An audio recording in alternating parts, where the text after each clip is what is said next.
Hi, it's Tank Carol, and this here is my video review of the HTC One Max. Now, this is HTC's newest phone, and it's the largest phone they've ever made. It's also the third model in the HTC One lineup, and the bigger one, since there is a mini and a regular, and now a Max. It's basically the HTC One taken to the Max. So, let's get one thing out of the way right away. This is a 5.9-inch screen with a lot of bezel around, which means this is a very, very large phone. And to show you how large it is, let me show you what it looks like next to the HTC One. Yes, this is the HTC One Google Play Edition, and here is the HTC One Mini. And as you can see, this is a big phone. And this continues. As soon as you pick it up, you feel that it's a big phone. It's heavy. And it feels bulky in hand. It's not particularly thick, but it's just a little unwieldy. And it shows that the awesome design of the HTC One just doesn't really translate to a larger phone. So perhaps HTC should have made a phone that's 5.5 inches across instead of 5.9. But that's the big question mark about this phone is it too big? And I think it is too big. And it feels just unwieldy. So now that we've got that out of the way, let's walk you through some of the features. So as you can see from a design point of view, it looks just like an HTC One, or actually more like the HTC One Mini, because if you pay close attention on the edges here, it is not chamfered metal, it's white plastic, just like the HTC One Mini's edges. Here's the HTC One Mini. And unlike the HTC One, which has these aluminum chamfered edges, as you can see, you can't see it very well here. It's more at the corners up here that you can really see it. And if you flip this phone over, you'll notice again the chamfered edges on the HTC One right here, and just plastic right alongside here. And then of course the HTC One Mini has also got that plastic along the edge right there. Now I'm sure you've noticed that there is something odd on the back, and that is a fingerprint scanner right here. And unlike Apple's design where you just tap and hold, this is one of those swipe designs. So you actually have to swipe it, and the angle really matters, and that makes it not quite as reliable. About 2/3 of the time or so it works, but 1/3 of the time for me it's been a problem.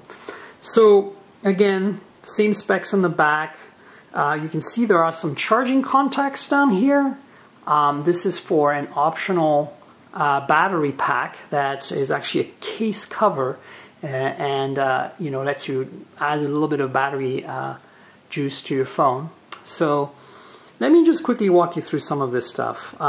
As I said, 5.9-inch 1080p, Snapdragon 600, yes, 600. It carries that over from the HTC One. It's the 1.7 gigahertz version too, not the 1.9 gigahertz you find in the Galaxy S4, which basically means, for some reason, HTC didn't think that a Snapdragon 800 would matter for this device, and that's odd to me.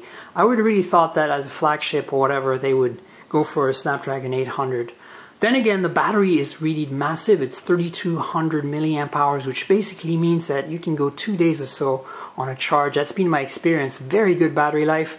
So perhaps Snapdragon 600 with that large battery is the key, but I think I've had very good experiences with Snapdragon 800 as well. So I'm surprised that they didn't go with the newest processor from Qualcomm.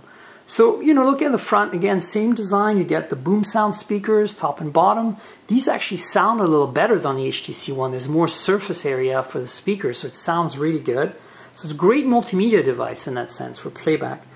You get the back key, the HTC logo, the home button on top. You got the same 2-megapixel wide-angle lens with the sensors, embedded notification light, the second boom sound speaker. Very much the same design in the back. You have the HTC logo, that fingerprint scanner, 4-megapixel ultra-pixel camera with LED flash, f/2.0 lens, 2 micron pixels, but, and here's a big but, no optical image stabilization, just like the HTC One Mini, which also loses the OIS. For some crazy reason, HTC chose to remove OIS from this flagship device. Maybe it isn't because it is not their flagship. Who really knows? But basically, this is the HTC One, and it has a better camera module, and that's very disappointing. It's disappointing on the One Mini as well. not quite sure I understand the strategy here. Just like the Snapdragon 800 and the gigantic 5.9-inch screen, which should really be a 5.5 in my opinion. So let me show you how you use the fingerprint scanner. You push the power button, and then you, in my case, I've digitized this finger here, and you swipe it. So let me swipe it once, and that didn't work, and once, and here we go, unlocked. So 50% here. Of course, it again very much depends on which angle you swipe. So I've digitized my finger so it swipes sideways like this at a bit of an angle, but if you don't get the angle right, it just doesn't really work. And that's kind of frustrating because it's not as reliable as you'd like it to be.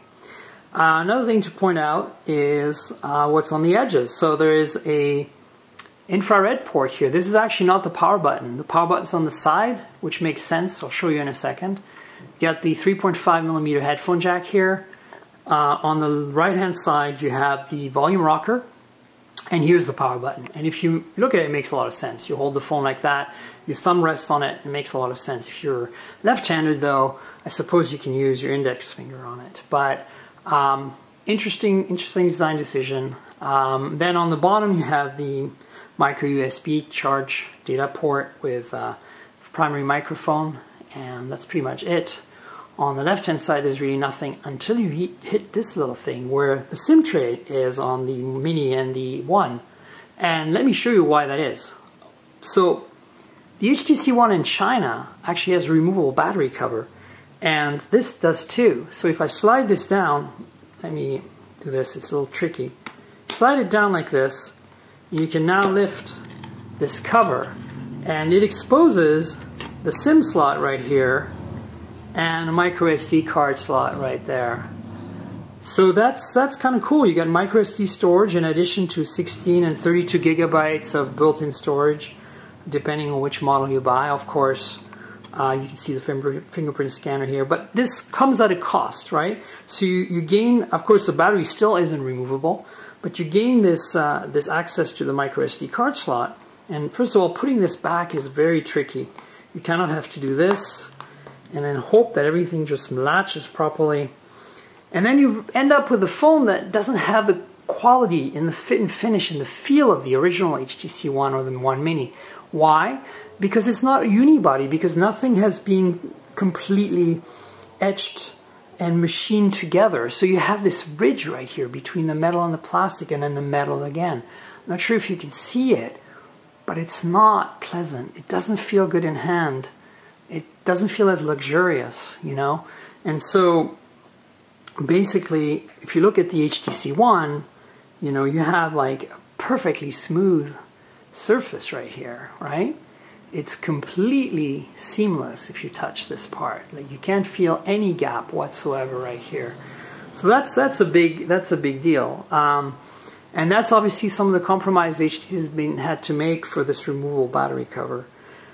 So in terms of hardware, yeah, it is an HTC One pretty much on spec, minus optical image stabilization, plus micro SD, with a very large battery. And unfortunately, it's bulky because of its size, because of this gigantic screen, and the fit and finish and the quality of the build just suffers a little bit.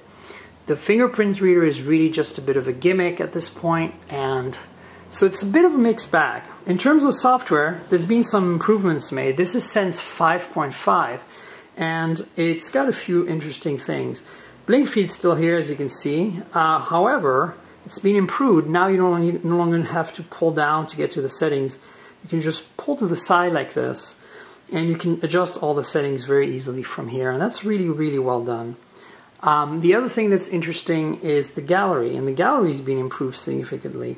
It's now, I'm going to go back to the main page. It's now like these tabs you swipe around to get to all the different, like this is the albums, this is the locations or events. And if you go into albums, you know, my camera roll, I was in London, this is where I picked up this phone. You can see all these great pictures of London. And then here you can go all, you know, locations, and video highlights. This is where it lets you actually on the fly do a video highlight, which is really cool. So you can basically, you know, go ahead and it's a much more intuitive interface to access the Zoe and the video highlights.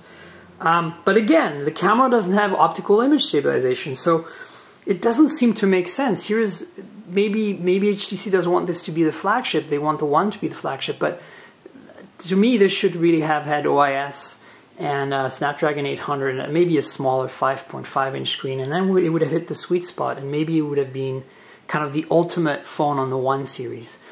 But as it stands right now, it's a bit of a disappointment, and it's not terrible by any means. Obviously, it's still an HTC One with all that implies, but it is not quite as awesome as the HTC One, especially the Google Play Edition, which I showed you. So there you have it, you know, in a nutshell. This is what it's about. This is the HTC One Max from our good friends in Taiwan. So I hope you enjoyed this review. Please subscribe to my YouTube channel, and I'll catch up with you guys soon. Cheers.